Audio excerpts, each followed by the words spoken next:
मेराज मलिक को लेकर सीएम उमर अब्दुल्ला का बड़ा बयान। बोले मेराज मलिक को उनकी कानूनी लड़ाई लड़ने के लिए हर संभव कानूनी सहायता प्रदान की जाएगी। मेराज मलिक के पिता को हर संभव मदद देने का वादा किया। कुलगाम से विधायक मोहम्मद यूसुफ तारिगामी ने अधिकारियों के साथ बैठक की। बाढ़ के हालात की समीक्षा की। प्रशासन से समय पर मुआवजा और पुनर्वास सुनिश्चित करने पर जोर दिया। श्रीनगर में आप नेता संजय सिंह ने किया हाउस अरेस्ट का दावा। बोले घर से बाहर निकलने नहीं दिया जा रहा। मेराज मलिक पर पीएसए लगाए जाने के विरोध में करनी थी पीसी। कैबिनेट मंत्री जावेद अहमद राना मेराज मलिक का समर्थन करते हुए आए नजर। बोले अगर मेराज मलिक ने कोई गलती की है तो उनके खिलाफ कार्रवाई के तरीके मौजूद हैं। दिल्ली की पूर्व सीएम आतिशी ने संजय सिंह के गेस्ट हाउस अरेस्ट मामले में प्रतिक्रिया दी। बोली लोकतंत्र की हत्या हो रही है, तानाशाही अपने चरम पर है। सीएम उमर अब्दुल्ला ने आप नेता संजय सिंह की नजरबंदी को बताया दुर्भाग्यपूर्ण। बोले राज्यसभा सदस्य को इस तरह नजरबंद करने का कोई औचित्य नहीं। इस तरह की रणनीति अलोकतांत्रिक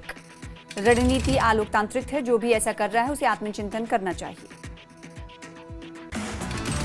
बिश्ना के कन्हाल के लोगों ने बिश्ना के विधायक डॉक्टर राजीव भगत से मुलाकात की। क्षेत्र की कई समस्याओं से कराया अवगत। पामपुर में आईआरपी की 23वीं बटालियन ने नए आपराधिक कानूनों पर जागरूकता कार्यक्रम का आयोजन किया। कार्यक्रम में छात्रों को भारतीय न्याय संहिता, भारतीय नागरिक सुरक्षा संहिता और भारतीय सुरक्षा अधिनियम के महत्वपूर्ण बिंदुओं से अवगत कराया गया। कांग्रेस नेता नीरज कुंदन ने बिश्ना के चिकचमना गांव का दौरा किया। बाढ़ प्रभावितों से की मुलाकात। जरूरतमंदों के बीच राशन, कपड़े एवं अन्य आवश्यक सामान वितरित किया। आगा रूहुल्ला ने अनंतनाग में नागरिक समाज कार्यक्रम में हिस्सा लिया। बोले जनप्रतिनिधियों को जनादेश का सम्मान करना चाहिए। Jammu Kashmir people's democratic party के नेता मोहित भान ने सरकार की पहल का स्वागत किया। पार्सल ट्रेन के जरिए सेब की खेप पहुंचाने की पहल का स्वागत किया। बोले ये केवल एक आंशिक समाधान। एनसी प्रमुख फारूक अब्दुल्ला ने सरकार से विधायक मेराज मलिक को पीएसए के तहत हिरासत में लेने के अपने फैसले पर पुनर्विचार करने की अपील की। साथ ही मलिक को डोडा के उपायुक्त के खिलाफ अपनी टिप्पणी वापस लेने की भी सलाह दी। केंद्रीय राज्य मंत्री जितेंद्र सिंह ने रेलवे के जरिए सेब को भेजने के फैसले की तारीफ की। सोशल मीडिया साइट पर लिखा, एक ऐतिहासिक घटना में आज रेलवे द्वारा बडगाम से 2 पार्सल वैन में पहली बार सेब लदे राज्य से बाहर भेजे गए। राष्ट्रपति द्रौपदी मुर्मू ने राष्ट्रपति भवन में जम्मू कश्मीर के छात्रों से की मुलाकात। राष्ट्रीय एकता यात्रा के तहत राष्ट्रपति भवन पहुंचे थे। सीएम उमर अब्दुल्ला ने रेल मंत्रालय का जताया आभार। बोले हमारे फलों को ट्रेन के माध्यम से बाहर के बाजारों तक पहुंच रहे हैं, जिसके चलते फलों के सड़ने का खतरा बढ़ा रहता था। रेल मंत्री को धन्यवाद जिन्होंने मेरे फोन और संदेशों का जवाब देकर इसे जमीन पर उतारा। राजौरी के दलहोरी गांव में बीएसएफ द्वारा निःशुल्क मोबाइल चिकित्सा शिविर का आयोजन किया गया। बाढ़ प्रभावित लोगों को प्राथमिक उपचार, स्वास्थ्य सेवा, चिकित्सा परामर्श और निःशुल्क दवाइयां वितरित की गई। बांडीपुरा के निचले इलाके में बाढ़ जैसे हालात, लोगों के घर, स्कूल और सड़कें जलमग्न। लोग अस्थायी शेड्स में रहने को मजबूर। प्रशासन से लगाई मदद की गुहार। अनंतनाग से पहलगाम के लिए बस सेवा का विधायक अल्ताफ कुल्लू ने किया उद्घाटन। इस मौके पर कहा कि इस सेवा से न केवल स्थानीय यात्रियों को लाभ होगा बल्कि साल भर पहलगाम आने वाले पर्यटकों को भी मदद मिलेगी। बिश्ना के हर्ष डबर गांव के रहने वाले युवक ने ट्रैक्टर डिजाइन किया है। बीजेपी नेता रिंकू चौधरी ने युवक को सम्मानित किया। पुंछ जिले के मंडी के अढ़ाई गांव में सेना द्वारा निःशुल्क चिकित्सा शिविर का आयोजन किया गया। दिव्यांगों को व्हील चेयर और अन्य इंस्ट्रूमेंट्स दिए गए। पुलवामा जिले में बाढ़ से हुई भारी तबाही। विभिन्न इलाकों में बाढ़ के चलते फल उद्योग को हुआ भारी नुकसान। विधायक राजपुरा ने सरकार से उचित भरपाई की मांग की। पुंछ में आतंकी हमले में शहीद हेड कांस्टेबल राजेंद्र कुमार शर्मा को 9वें बलिदान दिवस के मौके पर दी गई श्रद्धांजलि। बड़ी संख्या में लोगों ने दी श्रद्धांजलि। बारामूला के घाट गोपाल में बाढ़ की स्थिति के चलते सड़क कई स्थानों पर धंसी। स्थानीय लोगों ने संबंधित विभाग से सड़क की मरम्मत करने की अपील की। पामपुर में किसान संपर्क अभियान के तहत जागरूकता कार्यक्रम का आयोजन किया गया। कार्यक्रम का उद्देश्य किसानों को जलवायु परिवर्तन के अनुकूल खेती और सरकारी योजनाओं के बारे में जागरूक करना था। ट्राल में डीडीसी सदस्य मंजूर अहमद गनाई ने नए अस्पताल भवन का उद्घाटन किया। बोले भविष्य में भी क्षेत्र के विकास और जन सुविधाओं के लिए करते रहेंगे काम। डोडा के रुकन असेंबली मेहराज मलिक को लेकर सीएम उमर अब्दुल्ला का बड़ा बयान। बोले मेहराज मलिक को उनकी कानूनी लड़ाई लड़ने के लिए हर संभव कानूनी सहायता प्रदान की जाएगी। मेहराज मलिक के पिता को हर संभव मदद देने का वादा किया। कुलगाम से विधायक मोहम्मद यूसुफ तारिगामी ने अधिकारियों के साथ बैठक की। बाढ़ के हालात की समीक्षा की। प्रशासन से समय पर मुआवजा और पुनर्वास सुनिश्चित करने पर जोर दिया। श्रीनगर में आप नेता संजय सिंह ने किया हाउस अरेस्ट का दावा। बोले घर से बाहर निकलने नहीं दिया जा रहा। मेहराज मलिक पर पीएसए लगाए जाने के विरोध में करनी थी पीसी। कैबिनेट मंत्री जावेद अहमद राना मेहराज मलिक का समर्थन करते हुए आए नजर। बोले अगर मेहराज मलिक ने कोई गलती की है तो उनके खिलाफ कार्रवाई के तरीके मौजूद हैं। दिल्ली की पूर्व सीएम आतिशी ने संजय सिंह के गेस्ट हाउस अरेस्ट मामले में प्रतिक्रिया दी। बोली लोकतंत्र की हत्या हो रही है, तानाशाही अपने चरम पर है। सीएम उमर अब्दुल्ला ने आप नेता संजय सिंह की नजरबंदी को बताया दुर्भाग्यपूर्ण। बोले राज्यसभा सदस्य को इस तरह नजरबंद करने का कोई औचित्य नहीं। इस तरह की रणनीतिक अलोकतांत्रिक दे रहे हैं जो इनसे ये मालिक बैठे कई बार के आप मुख्यमंत्री आपको अंदर नहीं आने दे रहे, मिलने नहीं दे रहे। कौन सा अपराध है?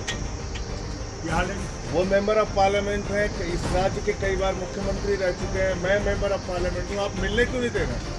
आम आदमी पार्टी के सांसद संजय सिंह ने ये दावा किया कि उन्हें और उनके सहयोगी इमरान हुसैन को गेस्ट हाउस से बाहर निकलने की इजाजत नहीं दी जा रही। संजय सिंह ने कहा कि लोकतंत्र में हक के लिए आवाज उठाना हमारा संवैधानिक अधिकार है।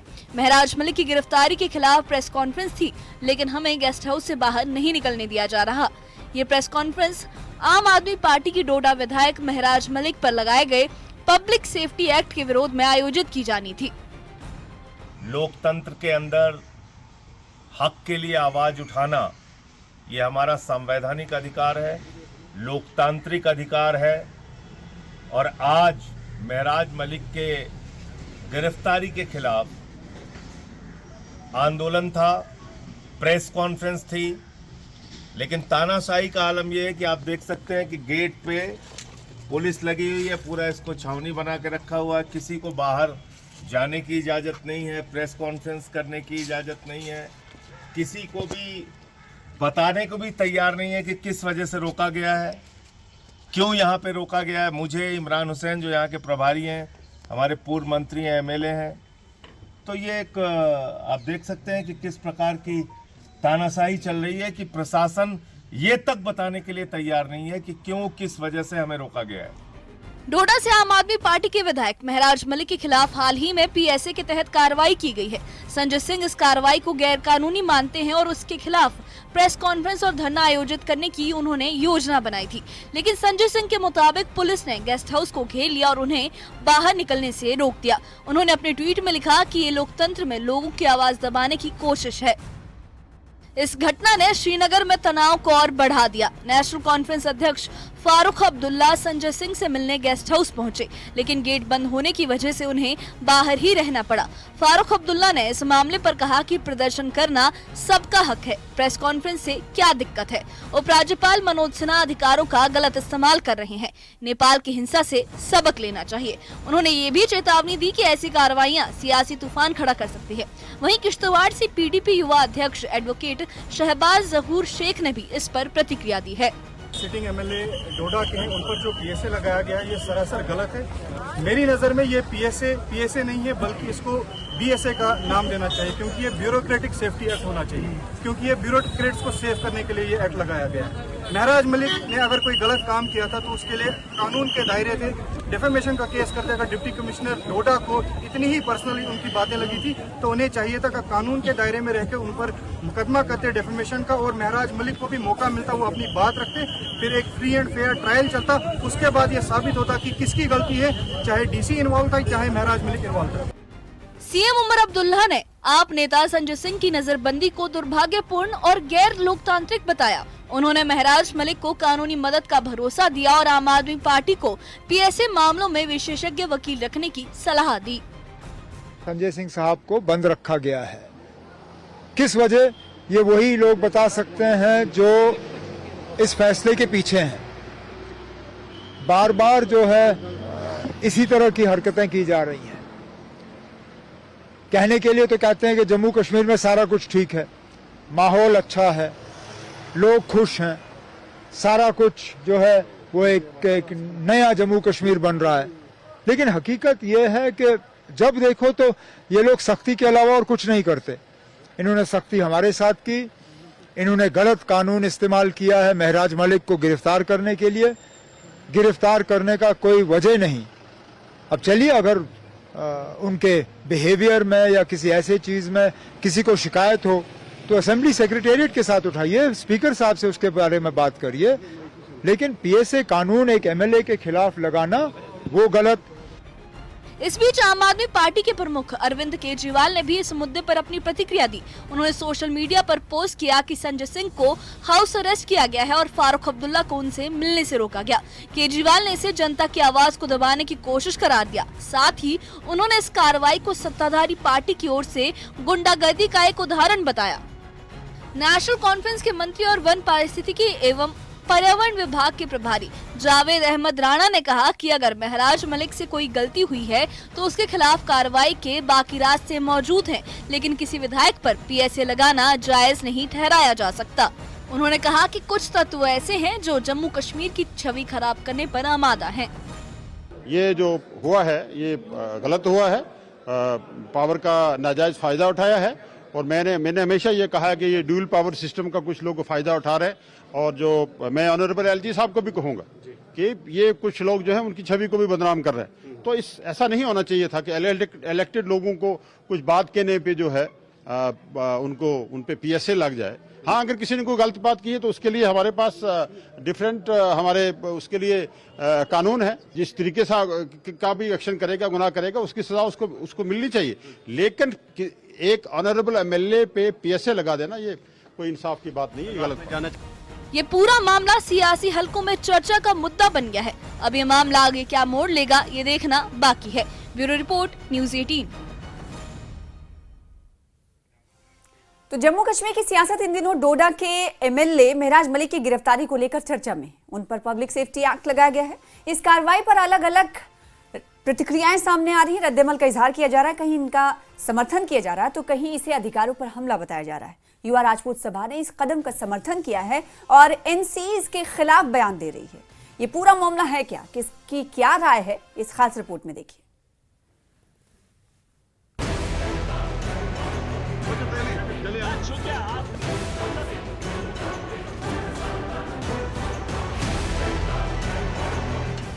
डोडा से आम आदमी पार्टी के विधायक महराज मलिक पर पीएसए लगने के बाद कई संगठनों और पार्टियों की प्रतिक्रियाएं सामने आई हैं। युवा राजपूत सभा ने इस कदम का समर्थन किया और विधायक की कड़ी आलोचना की। सभा के प्रतिनिधि मनदीप सिंह ने कहा कि महराज मलिक कई मौकों पर राष्ट्र विरोधी बयान देते रहे हैं और आतंकवादियों के समर्थन में भी आवाज उठाते रहे हैं। उनका कहना था कि अब जबकि प्रशासन ने कार्रवाई की है तो इसका विरोध क्यों किया जा रहा है। युवा राजपूत सभा ने आगे कहा कि महराज मलिक जैसे नेताओं के बयानों से समाज में गलत संदेश जाता है। सभा का आरोप है कि वो अक्सर ऐसे मुद्दे उठाते हैं जो शांति व्यवस्था के लिए ठीक नहीं होते। इसलिए सभा का मानना है कि पीएसए लगाना प्रशासन का सही कदम है। ये पीएसए के पीछे जो मकसद है ये पूरा एक तरीके से लगता है, उसके सारे पॉइंट्स नोट किए जाते हैं, क्या फैक्टर है, उसकी मानसिकता क्या दर्शाती है। पब्लिक सेफ्टी एक्ट का क्या मतलब है? इस एक्ट से जब पब्लिक का माहौल खराब होता हो, जब पब्लिक के खिलाफ कोई ऐसी बात चलती हो तो ये एक्ट उसके लिए बना हुआ है, पब्लिक की सेफ्टी के लिए बना हुआ है। और जो बयान उसने दिए हैं, जो हमने सुने हैं, हो सकता है वो कुछ दिन पहले के हों, जिसमें वो लश्कर को प्रमोट कर रहे हैं, जिसको वो बुरहान वानी को इंटरनेशनल आइकॉन बता रहे हैं। तो मैं अपने दर्शकों से, जम्मू वासियों से ये बताना चाहता हूं, जो आदमी अपने प्लेटफॉर्म को हाईलाइट करने के लिए लश्कर का इस्तेमाल कर रहा है, बुरहान वानी का इस्तेमाल कर रहा है, एक भद्र भाषा का इस्तेमाल कर रहा है, वो कहीं ना कहीं अपनी प्रमोशन लेने के लिए ऐसे प्लेटफॉर्म को यूज कर रहा है। हालांकि दूसरी ओर नेशनल कॉन्फ्रेंस ने इस कार्रवाई पर सवाल उठाए हैं। गुलमर्ग में पार्टी के प्रांतीय अध्यक्ष शौकत अहमद मीर ने कहा कि ये पावर का गलत इस्तेमाल है। उनके मुताबिक सरकार ने मानवाधिकारों की अनदेखी की है और इस तरह की कार्रवाई लोकतांत्रिक मूल्यों के खिलाफ है। शौकत मीर ने बीजेपी पर भी आरोप लगाया। उन्होंने कहा कि पार्टी जम्मू कश्मीर में अपना एजेंडा चला रही है और मुसलमानों के खिलाफ नफरत की राजनीति कर रही है। उन्होंने ये भी कहा कि वक्त आने पर बीजेपी को यहां से जाना होगा और राज्य का दर्जा बहाल करना ही पड़ेगा। उन्होंने कुछ गलत कहा, उसके लिए भी की प्रावधान है। हम जा सकते हैं कोर्ट में, डिफेमेशन में जा सकते हैं। अगर इनको लॉ एंड ऑर्डर का खतरा लगता है, उनको क्रिमिनल प्रोसीजर कोड के तहत 107/151 of the criminal procedure code पुराने लॉ के मुताबिक अलाउ करता है एप्रीहेंशन ऑफ ब्रीच, जहां लगे किसी को अंदर रख सकते हैं। जो हमारा एग्जीक्यूटिव मजिस्ट्रेट होता है वो बेल आउट कर पाता है। अगर रिजेक्ट करेगा तो it is jurisdiction of the session court. लेकिन ऐसे ड्रैकोनियन लॉ को लागू करके उसके खिलाफ सेफ्टी एक्ट लगाना मेरे ख्याल में किसी भी जमहूरी मिजाज में इसको तस्लीम एक्सेप्ट नहीं किया जाएगा। शौकत मीर ने सिर्फ बीजेपी ही नहीं बल्कि पीडीपी पर भी निशाना साधा। उन्होंने कहा कि घाटी की राजनीति में इन दोनों पार्टियों ने लोगों को निराश किया है और जनता के भरोसे पर खरे नहीं उतरे।